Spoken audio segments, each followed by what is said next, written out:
All right. Anything else that you want to mention outside of fighting game stuff? Or Yeah, the net neutrality vote happened. That's now dead. However, there are already lawsuits. Yeah. Like, 17 states are in it now. Yeah, among other lawsuits. There's other lawsuits too. Oh, really? Okay. Yeah, it's not just the states. It's private parties, and they're suing on all sorts of things. Okay. Not just the substantive law, but that the procedures were broken, and there's a whole bunch of challenges. So even if there were no challenges at all, it's a couple of weeks away from actually being put into place. Mm-hmm. But there are lots of challenges being filed. Okay. So it's not going to all get fleshed out for quite a while. Also today, Disney announced that they're buying Fox, right? Or at least the entertainment side of Fox. Right, we hinted at that a little bit earlier. Yeah, that needs to go through regulation. Like that needs to pass. I should say pass the regulators. Although regulation under this administration is pretty minimal, so I'm not don't expect for too much to get held up there. Anyway, I'm bummed about all of it. It sucks. It's very frustrating to know that that we have such little political and cultural power. That sucks.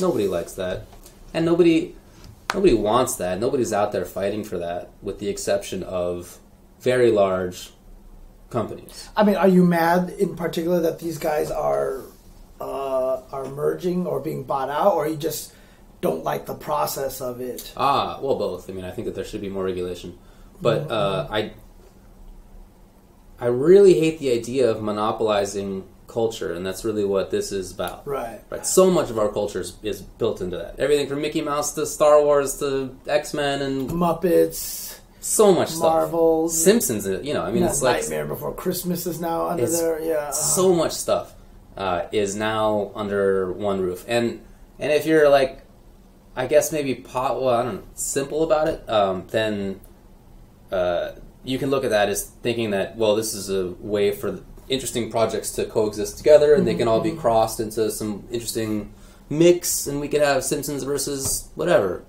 Minnie Mouse, who knows? But Nightmare Before Christmas was not made by Disney. True story. They did not originally make Nightmare Before Christmas. They eventually just bought the property, and then they owned the property for the longest time. So it's been a long path towards monopolization like this, and it's been going on for a long time. But it bothers me to know that if copyright law hadn't been changed in the 70s, that properties that we're all excited for now, like maybe having crossovers like Iron Man and Wolverine and stuff, they would just be in the public domain anyway in 10 years. Right. They would just be there. Anybody could do whatever they wanted with it. Meanwhile, in these past 58 years, they would have had a lot of time to make whatever use and a lot of money, and it's all certainly worth their while. But now that's going to go on for 120 years, and pretty likely that's going to continue past that. I'm sure there's going to change the laws. So when Disney was about to lose the rights to Mickey Mouse in the 90s, they lobbied hard for an additional period of time for their copyright to continue. Now Disney owns everything. And it's not just that they own Mickey Mouse and stuff. It's, like I said, so much stuff in culture. And they have a huge leverage on Congress, even bigger now than they did before. And meanwhile, everybody else has much, much less control, much, much less power.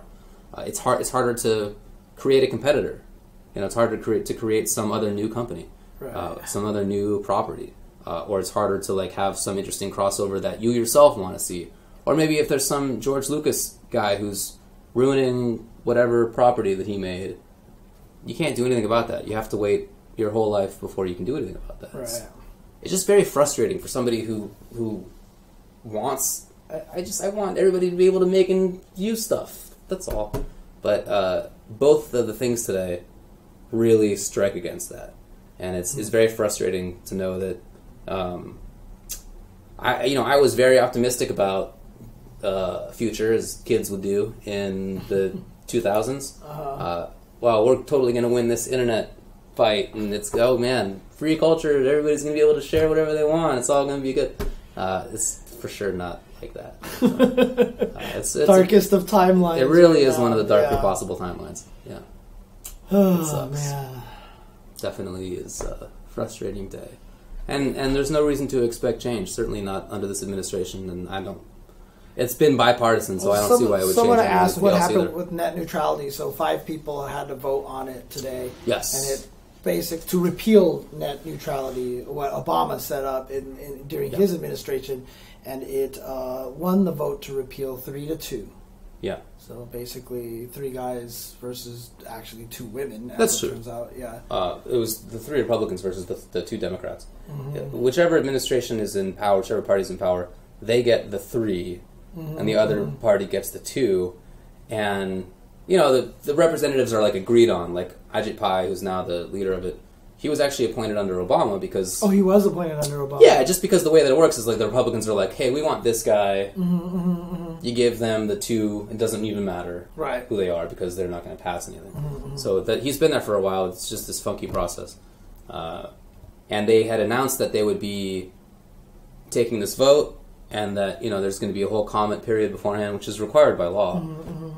But that seems to have done nothing at all, even though the vast majority of responses were in favor of keeping net neutrality. People said 83%. Yeah, and many of the ones that were not were bots. Although, to be fair, some of the ones that were bots, too. I mean, in any case, huge majority of people wanted it to go. So it's a tough day for the idea of some democratic control, too, because the idea of the comment process is that the people get a say in what this... You're right. That's what I was frustrated about, yeah. FCC is not elected by anybody. It's appointed by people who are elected. Right? So in order to keep like some semblance of democracy in there, they've had this the comment period, and not just for the FCC. That's generally how administrative bodies work. But the process is so obviously broken, and they don't need to pay attention to the results anyway. That like, I mean, even one of the people during the hearing today apparently even said that the public comments don't matter to them.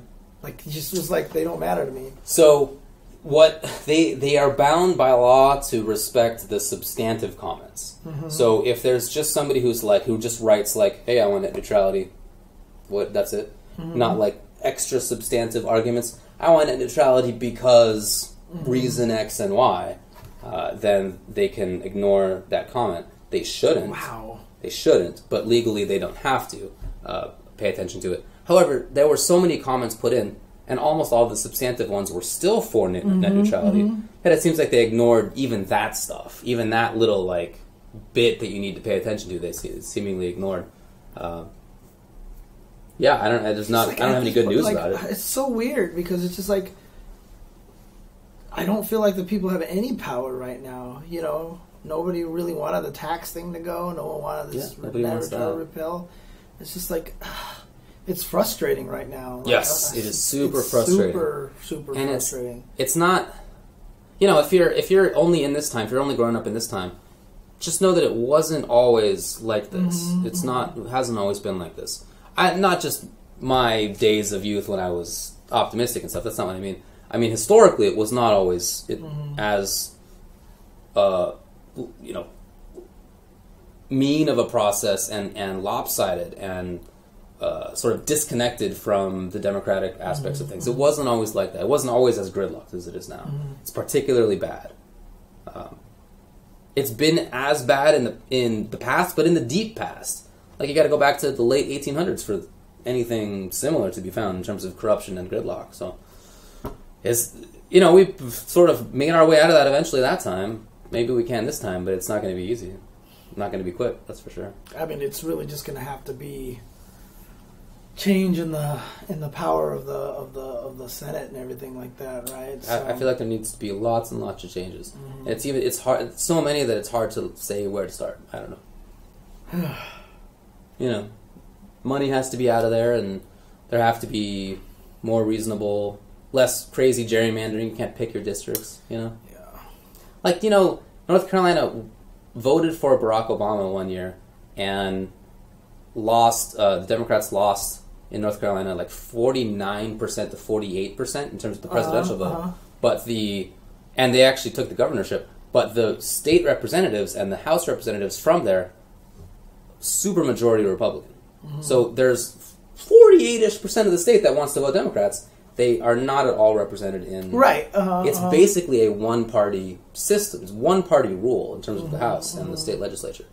I don't know how you get out of that. Because It's snowballed so hard. Is supposed to... they have a certain number of votes, but instead of representing it percentage-wise, they take whoever won, even by like 0.5%, right. they give First them past the post voting. Right. Right. So that's something to look at. There's a lot of stuff to look at. And like I said, so many things, it's hard to know where to go first. I forgot, were you the one that tweeted this out? But there was even an article about like how prisons are even included in the gerrymandering and stuff like that. I did see that. Yeah. So the population of a prison is included in the population for a House seat, right? Every House seat has to represent some number of people or whatever, and that population is the prison population is added to that, but they can't vote. Right. They cannot vote while in prison, and many of them can't vote afterward because felons in many states can't vote at all.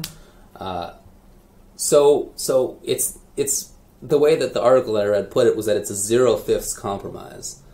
That is to say, in slave days, the 3/5 compromise meant that the slave population was counted towards the House, the number of House seats you had, but only 3/5 of them counted because they couldn't actually vote. They're just the population. So for prisons, it's the same, with the exception that it's 0/5 because they can't. Or no, 5/5, not 0/5, 5/5 because it counts as an entire person. Oh, okay. 5/5. And what happens is that those people are largely exported from cities to rural areas, and so the population or the relative power of rural areas is increased, cities minimized, and people can't vote anyway afterward in many cases. And they'll even gerrymander the prisons into certain areas to correct, tweak the results and everything like that. So there's a lot of bad stuff. It's never been the case that things have been perfect. In fact, in many ways, it has been much worse before. But right now, it's still really bad. You can't sugarcoat it. It's crazy to me because it's just one of those things that terrifies me. I'm just like curious to see what's going to happen. Like 100 years from now, how is this era going to be viewed in the history books, man? I think about that all the time. Yeah, all the time, dude. I don't know. It's hard to imagine that it would be covered favorably. Like the only way that happens is if, like, some Trumpian party just gets complete control and the one-party rule really becomes strong. Right. And if there's basically dictatorship. But that even in that case, for that to last 100 years is so rare, right? The Soviet Union didn't last for 100 years. Like, it's really super rare. At some point, it's going to run out. And when that happens, there's not going to be favorable thoughts about this. I just hope that at some point it becomes less partisan. Like, when you talk about history in the U.S., you don't think about it being partisan, necessarily. You don't think about, like, what side either one is taking as being, like, relevant for you now. When you learn about things that happened in the 1800s, you just think, like, oh, that happened. Not right. Like, that's my team that did this thing. It's not like that, right? So I hope that at some point, not 130 years from now, I hope it doesn't take that long, but at some point it will be like that. But yeah, Mickey Mouse will probably still be under copyright. Oh, man. Yeah, the anti-federalists. Oh, man, all right. The Whig Party. It's interesting. There were people who called themselves the Know-Nothings back in the day.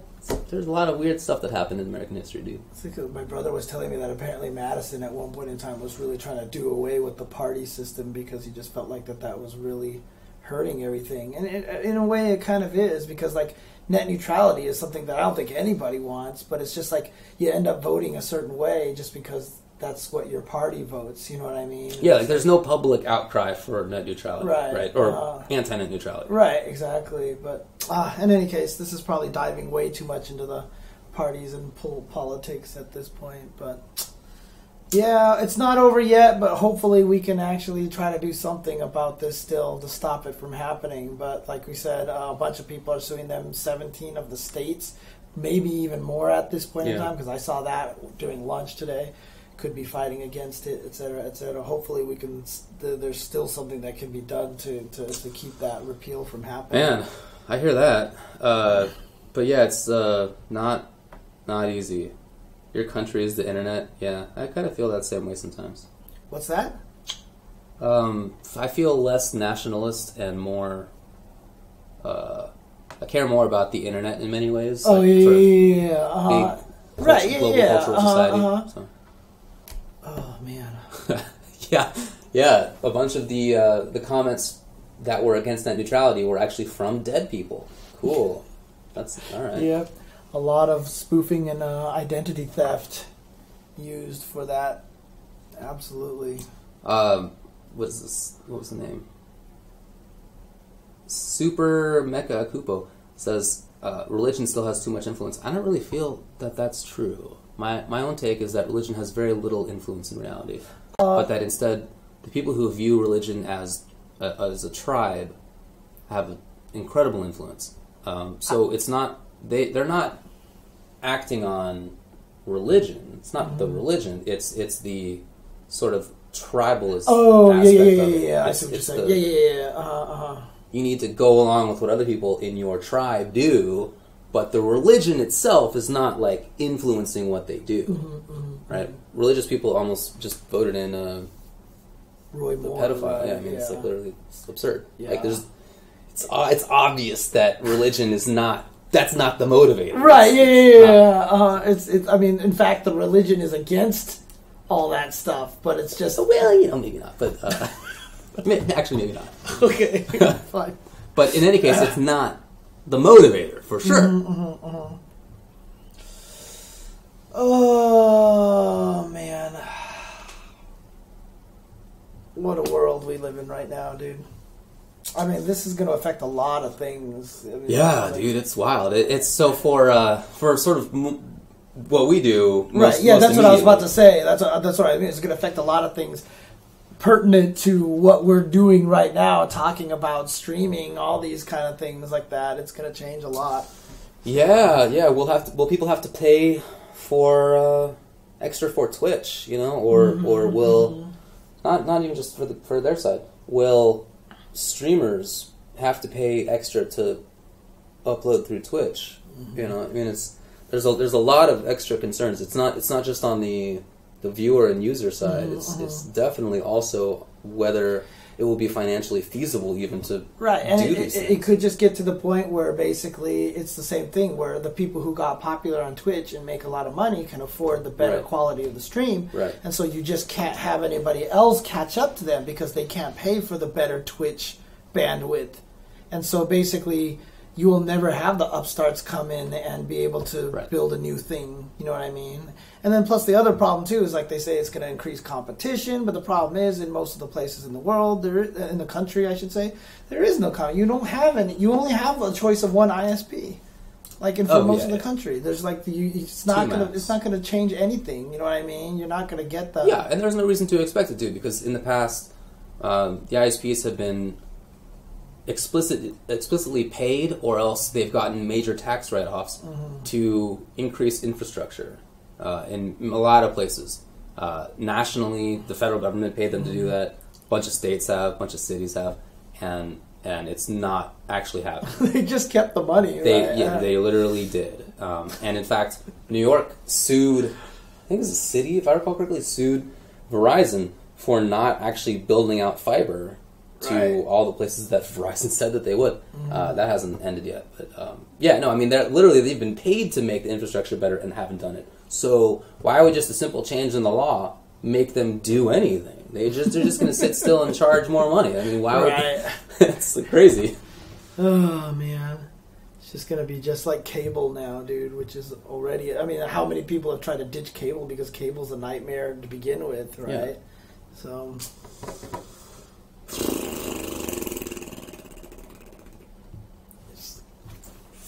Yeah, I don't have fiber. Do you have fiber? I have fiber. I do have fiber. I have. I'm on Verizon Fios. That's why I actually get a good bandwidth here and stuff like that. So, very cool. And even my cable's on that too. So my cable and my internet is on Verizon Fios, which eventually changed to Frontier. So now it's Frontier Communications because Verizon was like, we don't want to handle this anymore. They sold it over to Frontier, so now Right, Frontier yeah. handles the whole entire thing. So Yeah, I never got my area never got fiber, even though like I live in Hollywood. I know, right? Well, I mean, like San Francisco doesn't have fiber, Right. Because it's just too hard to put it into that city whatever. right there. But you know, One of the things that the FCC says is that there is competition because even if you don't want to use, if you don't want to use your cable provider, you can pay for dial-up. You could get satellite. You could go to the library. You know, I mean, they're not at all practical solutions. I'm not going to satellite. Like if it's cloudy outside, I can't go on the internet. It's wild. Come on, it's so stupid. Or dial-up, which still exists. It's like obviously silly. right? You know, there's But as long no as they reality. can tout those things, Exactly. hey, look, there's competition. You have these options. Like, do you really have these options? That's ridiculous. It's like, you know what? You need to drive from California to New York. Here, we can give you this car, or we can give you a bike, or we can give you a skateboard. There you go. That's a good way to put it. You know. Ding, ding, ding. I remember that. At the time, I was stoked for those noises. I was like, this is the future. Here I am. Yeah, in the future. You're just like, That's like the sound of the future. Yeah. Yes, I connected. Hands down. Yeah, exactly. And then AOL, welcome. You've got mail. There you go. Oh man. Yeah. Well, we'll see how it goes. It's like I said. It's not. Neither one of those things is for sure. Right? Regulators still have to consider what to do about Disney buying Fox. Still lots of lawsuits to challenge anti-net neutrality stuff. But I feel like they'll probably both work. Yeah. So, we will see. Okay. Anything else you want to talk about? No, Any that's good okay. news? Anything fun? Probably, but all I can think about is bad stuff. Well, there is always one good thing. All right. And that is birds. The right? bird. The birds. The birds. Ah, there we go. Let's see. I like this. This is cool. That is cool. I like this actually. one. It is really nice. Yeah. And the birds are always nice because, you know, they're very sweet sounding and it makes you think of a beautiful sunny morning where things are good. So, thanks everyone for tuning in.